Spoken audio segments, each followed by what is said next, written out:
Salut à tous et bienvenue sur AliExpress, votre testeur de produits d'origine chinoise pour le test de l'imprimante laser HP 107A. En ce qui me concerne, elle va me servir à plusieurs choses, bien sûr, de l'administratif, mais surtout, en cette période de confinement, elle va me servir énormément à ça. Je vous raconte pas là en 24 heures le nombre de dessins que mes enfants ont pu faire, le nombre de coloriages qu'ils ont pu faire avec. C'est parti pour le test. Je vous dégrossis un peu le tableau, on va commencer par ces dimensions. Vous pouvez voir par rapport à ma main, on est sur du 33 cm pour 21 cm de profondeur, 17 cm de haut, un total de 4 kg. Fondamental à prendre en compte, c'est une imprimante filaire. Il vous faudra un câble USB-B pour le coup qui n'est pas fourni avec l'imprimante. Ça, franchement, c'est un peu abusé. Maintenant, c'est clair que je l'ai touché à un prix tellement bas, cette imprimante, que j'avoue, pour une laser, à la limite, je suis pas encore choqué. Mais bon, j'avoue que c'est un peu abusé de la part d'HP. Donc, on est sur une alimentation électrique classique du 220 volts avec prise électrique française fournie à l'intérieur. Elle consomme du 33 watts quand elle est en mode veille.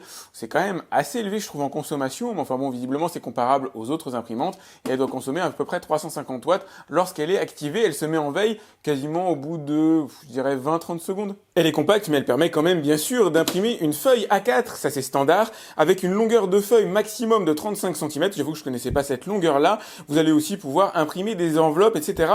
Tout un tas de formats que j'essaie de vous faire défiler dans la vidéo. Ici, vous allez avoir les deux boutons uniques en façade qui vous permettent d'allumer ou d'éteindre l'imprimante et de mettre en pause ou annuler une impression. Si vous choisissez une version plus évoluée avec le Wi-Fi, vous aurez un petit bouton supplémentaire à ce niveau-là. Alors on est bien sur une imprimante laser, je vais vous montrer le tonnerre. On a tous connu les grosses imprimantes, celles de bureau qui sont super difficiles à charger, à changer. Ici, vous avez un seul tonnerre et comme vous pouvez le voir, c'est extrêmement facile à mettre en place. Il vous suffit de le réengager comme ça dans le rail à l'intérieur et ça tombe tout seul. Voilà le tonnerre en question. Alors avec celui qui est fourni directement dans l'imprimante, je crois qu'on peut faire 500 impressions, mais celui que vous allez acheter en ligne sur le site de la marque permet de faire 1200 impressions. Ça reste la pièce la plus chère de l'imprimante. Paradoxalement, on pourrait croire que c'est l'imprimante elle-même, mais effectivement, c'est les rechanges comme ça qui vont coûter cher. Je vous ai mis le lien directement dans la description pour voir le prix de l'imprimante et le prix des rechanges. J'ai pas encore étudié énormément le marché, mais je sais qu'il existe des rechanges non officiels, des tonnerres qu'on peut insérer directement dans cette imprimante-là. Je vais essayer de dégrossir un petit peu tout ça et je vous en parlerai un peu plus tard. Allez, je vous propose de faire un premier petit test d'impression. Donc là, ça va être un truc assez basique pour les cours, les études de mes enfants. Donc on a une impression, la première sort en 8 secondes à peu près, entre le moment où elle entre ici et elle ressort par là. Il s'écoule 8 secondes, on peut imprimer jusqu'à 20 feuilles par minute avec une résolution, il me semble, de 1002 par 1002. Je vous conseille de ne pas descendre en dessous, 1002 par 1002. C'est une résolution qui est quand même assez précise. Jusqu'ici, je n'ai jamais eu le moindre bug, la moindre trace de bave, on va dire, d'impression mal réalisée. Elle s'est toujours super bien comportée. J'avoue que je suis ultra satisfait. Vous allez voir la vitesse d'entrée et de sortie. C'est quand même plutôt sympa. Alors là, visiblement, hop, j'ai oublié de mettre la petite barrière en haut qui permettrait de retenir les impressions. C'est de ma faute, c'est pas grave, je ferai mieux la prochaine fois. Là voilà, et je vous montre le résultat. Comme dit, c'est absolument impeccable, ça ne bave pas. C'est ça une des grosses différences avec une imprimante jet d'encre. Ici, on a vraiment quelque chose de super propre de bout en bout. Je sais pas si vous pouvez le voir, mais pour preuve de la précision, vous pouvez voir à l'intérieur du Y ici, les petites flèches qui matérialisent le sens que doit prendre le stylo. Les petites flèches sont notées en blanc à l'intérieur du Y.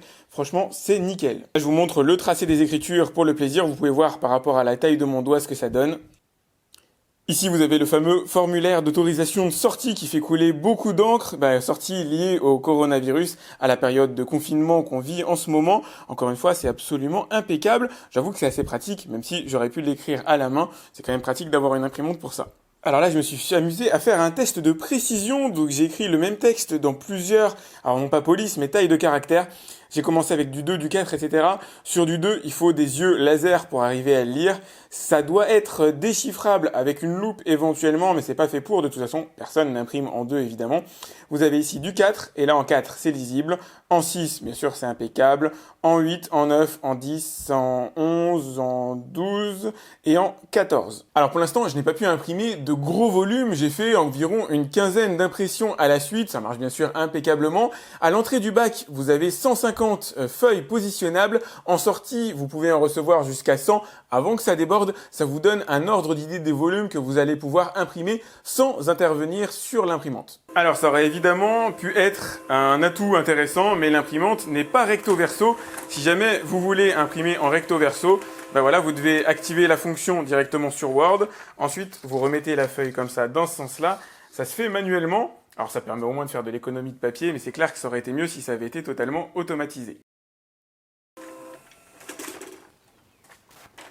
Selon moi, la HP 107A n'a que deux véritables défauts, c'est-à-dire le Wi-Fi, l'absence de Wi-Fi évidemment, et l'absence du câble assez étrange USB vers USB-B que vous devrez commander à part. Bon, moi j'en avais encore.